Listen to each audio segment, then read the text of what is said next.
Assalamualaikum warahmatullahi wabarakatuh. Perkenalkan, nama saya Sony Andi Wijaya dengan nomor NPM 2170201089. Di sini saya akan menjelaskan pengertian dan contoh 7 tradisi ilmu komunikasi yang menjadi grand teori dalam komunikasi. Dan yang pertama yaitu tradisi semiotik. Tradisi semiotik adalah sekumpulan teori tentang bagaimana tanda-tanda, benda, ide, keadaan, situasi, perasaan, dan kondisi di luar tanda-tanda itu sendiri. Contohnya, lampu lalu lintas yang bermakna untuk kita agar selalu berhati-hati dalam berkendaraan. Dan yang kedua adalah tradisi fenomenologis. Fenomenologis merupakan bentuk aktivitas sehari-hari dalam kehidupan. Tradisi fenomenologis ditandai dengan komunikasi berdasarkan pengalaman keberadaan. Contohnya, seorang wanita yang ditinggal sejak kecil karena orang tuanya bercerai. Pengalaman buruk dengan ayahnya memberikan pengetahuan kepadanya mengenai pria, bahwa pria di luar itu jahat. Namun, hal tersebut akan berubah ketika wanita itu menemukan pria yang baik hati dan memperhatikannya. Yang ketiga adalah tradisi sibermatika. Tradisi ini mempunyai arti khusus yang dapat melihat masalah kebisingan dalam sebuah proses komunikasi. Sibermatika berusaha menyampaikan kompleksitas makna pesan dengan menekankan ketidakpastian umpan balik yang kita terima. Contohnya, dengan memberikan uang jajan yang lebih banyak, mahasiswa menjadi lebih sering jalan-jalan, dan sering jalan-jalan maka mahasiswa akan sering nongkrong, dengan sering nongkrong maka mahasiswa jadi sering jajan. Yang keempat adalah tradisi sosiopsikologis.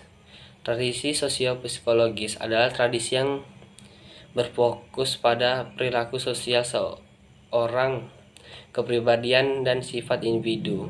Contohnya, bagaimana sikap dan perilaku anak ketika dinasihati orang tuanya jika dia bersalah. Dan yang kelima, tradisi sosiokultural adalah teori tentang bagaimana pemahaman terhadap suatu makna, norma, pesan, dan pengaturan dan dijalankan secara efektif dalam komunikasi. Contohnya, suatu tradisi di mana orang tua akan jauh lebih dihormati dan disegani, sedangkan di kota orang yang kaya raya lah yang dihormati dan disegani. Yang keenam adalah tradisi kritik. Tradisi ini yang berkaitan dengan pertanyaan-pertanyaan tentang keistimewaan dan kekuatan dalam teori komunikasi. Tradisi kritik adalah asumsi teori kritis yang menjadi karena adanya kesenjangan dalam masyarakat. Contohnya, masyarakat mengeluh dengan adanya kenaikan BBM, terutama adanya kenaikan bahan pangan. Yang ketujuh, tradisi retorika adalah bagian komunikasi yang terjadi antara personal dengan komunikasi massa. Contohnya berpidato atau melakukan orasi. Selanjutnya, saya akan menjelaskan model teori yang digunakan dalam menganalisis. Yang pertama yaitu pesan atau message. Itu disampaikan atau dibawa melalui media atau saluran baik secara langsung maupun tidak langsung. Contohnya berbicara melalui telepon, surat, email, dan media lainnya. Yang kedua, komunikator atau sender yang mempunyai maksud berkomunikasi dengan orang lalu lain mengirimkan suatu pesan kepada orang yang dimaksud.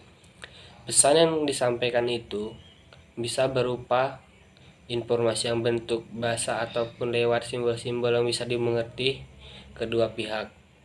Yang ketiga, media. Channel atau media to whom adalah khalayak, dan with what effect adalah pengaruh yang diciptakan pesan dari media massa kepada pembicara, pendengar, dan pemeriksa. Yang keempat adalah komunikasi atau receiver, menerima pesan yang disampaikan dan menerjemahkan isi pesan yang diterima ke dalam bahasa yang dimengerti oleh komunikan itu sendiri. Komunikan atau receiver memberikan umpan balik atau feedback dan tanggapan atas pesan yang dikirimkan kepadanya. Apakah dia mengerti atau memahami pesan yang dimaksud oleh pengirim? Yang kelima dan terakhir adalah maka teori use atau and effect merupakan sebuah teori yang menjelaskan mengenai hubungan antara komunikasi massa yang disampaikan melalui media massa yang menimbulkan sebuah efek bagi pengguna dari media massa tersebut. Sekian penjelasan dari saya. Bila terdapat salah kata saya mohon maaf. Kepada Allah saya mengampun. Saya akhiri, wabillahi taufiq wal hidayah. Wassalamualaikum warahmatullahi wabarakatuh. Thank you.